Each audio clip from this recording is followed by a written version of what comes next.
ભાવનગરના આઈટી વિભાગે દરોડાની કાર્યવાહી હાથ ધરી છે। અહીં આ દરોડાની કાર્યવાહી દરમિયાન અનેક જે કર્મચારીઓ છે તે જોડાયા, જેમાં ભાજપ અગ્રણી બિલ્ડરો અને જ્વેલર્સને ત્યાં દરોડાની કાર્યવાહી હાથ ધરવામાં આવી છે। ફાઇનાન્સર્સ અને સોપારીના વેપારીઓને ત્યાં આ દરોડાની કામગીરી ચાલી રહી છે। ગઈકાલ સવારથી 36 ટીમો અહીં તપાસ કરી રહી છે। 11 જેટલી પેઢીઓ પર 32 સ્થળોએ તપાસ કરવામાં આવી રહી છે। આપણે જણાવીએ કે 500થી વધુ કર્મચારીઓ દરોડાની કામગીરીમાં સામેલ થયા। ફાઇનાન્સર પાસેથી કેટલીક વિવાદિત ચિઠ્ઠીઓ મળી આવી છે અને વિદેશમાંથી ફંડ કોની પાસે ક્યાંથી આવ્યું તે દિશામાં તપાસ શરૂ કરવામાં આવી। ભાવનગરના બિલ્ડરો સાથે આઈએએસ આઈપીએસના રોકાણની શંકા જોવાઈ રહી છે। ભાજપ અગ્રણી સહિત અન્ય એક વ્યક્તિને છાતીમાં દુખાવો પણ પડ્યો હતો।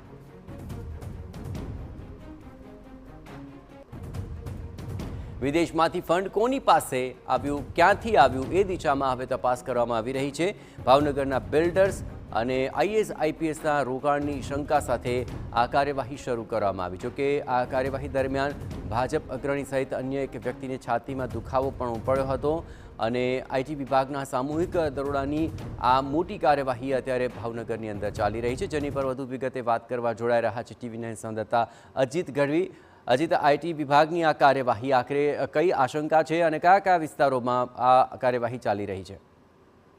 જી, વાત કરવામાં આવે તો જય ગઈકાલે વહેલી સવારે ઇન્કમટેક્સ વિભાગના ઉચ્ચ અધિકારી કહી શકાય અને દિલ્હીથી લઈ અને અન્ય રાજ્યના અધિકારીઓની જુદી જુદી 36 જેટલી ટીમો છે અને એવું પણ જાણવા મળ્યું છે સૂત્રો પાસેથી કે 500થી વધારે કર્મચારીઓ સમગ્ર રેડમાં જોડાણા છે અને 11 જુદી જુદી 36 જગ્યાઓ પર તેમની તપાસ અત્યારે ચાલી રહી છે। જેમાં ખાસ કરીને ભાવનગરની જે વાત કરવામાં આવે તો ભાવનગરના ફાઇનાન્સરો જે છે, જે ફાઇનાન્સ કરતા હોય અન્ય બિલ્ડરોને એ પ્રકારના 2 ઉચ્ચ ફાઇનાન્સરો 2 થી 3 તેમને ત્યાં રેડ છે। એ સિવાય જ્વેલર્સોને ત્યાં અને ભાજપના અગ્રણી એવા કહી શકાય એક બે વ્યક્તિઓ ઉપર પણ અત્યારે ત્યાં રેડ છે। ગઈકાલની તપાસ શરૂ છે।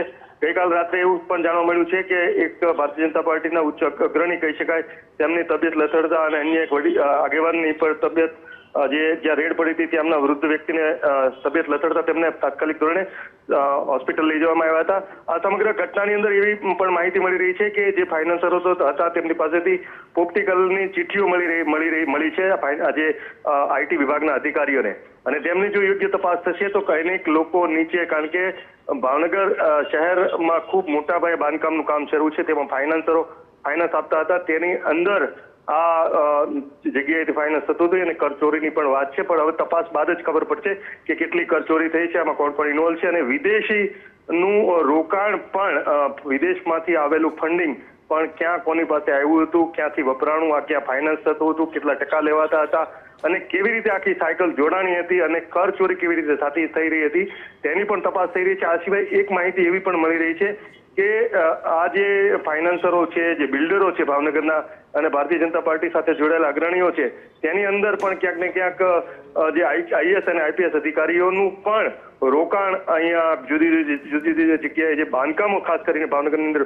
મોટા પ્રોજેક્ટો જે શરૂ છે તેની અંદર પણ રોકાણની માહિતી જે આ ઇન્કમટેક્સ અધિકારીઓ છે તેમને મળી છે અને હજુ, કારણ કે જો સામાન્ય વાત હોત તો ગઈકાલ સાંજ સુધી આ તમામ અધિકારીઓની ટીમ રવાના થઈ ગઈ હોત, પરંતુ રાત્રે પણ તેમણે રાત્રે રોકાણ કર્યું છે અને એવી રીતે કોઈ પણ ચાન્સ જ નથી આપ્યો। એક સાથે આટલી મોટી ટીમો, આટલા મોટા કર્મચારીઓ, અધિકારીઓ અને સામાન્ય રીતે આ લોકો સાક્ષીઓ અને જે હોય એને સાથે નથી લાવતા, જ્યારે તપાસ પૂરી થાય ત્યારે હોય છે, પરંતુ આ અધિકારીઓ છે સાથે સાક્ષીઓથી લઈને જે કામગીરી હોય છે એની ખાતાકી તેમાં સાથે લઈને આવ્યા હતા। એટલે તમામ પ્રકારની પહેલેથી જ આ ઇન્કમટેક્સ વિભાગને માહિતી હશે અને તૈયારીઓ સાથે આટલા મોટા કાફલા સાથે આટલી બધી જગ્યાઓ પર અને આટલા મોટા બિલ્ડરો, ફાઇનાન્સરો, જ્વેલર્સો અને આટલા મોટા વ્યક્તિઓને ત્યાં રેડ પાડી એટલે પૂર્વ તૈયારીઓ સાથે રેડ પાડવામાં આવી છે। ગુજરાતના, રાજકોટ, અમદાવાદના આઈટી વિભાગના અધિકારીઓ જોડાણા છે, પણ જે માહિતી મળી રહી છે તે પ્રમાણે મધ્યપ્રદેશ અને દિલ્હીથી પણ અધિકારીઓ આની અંદર સામેલ છે તે વાત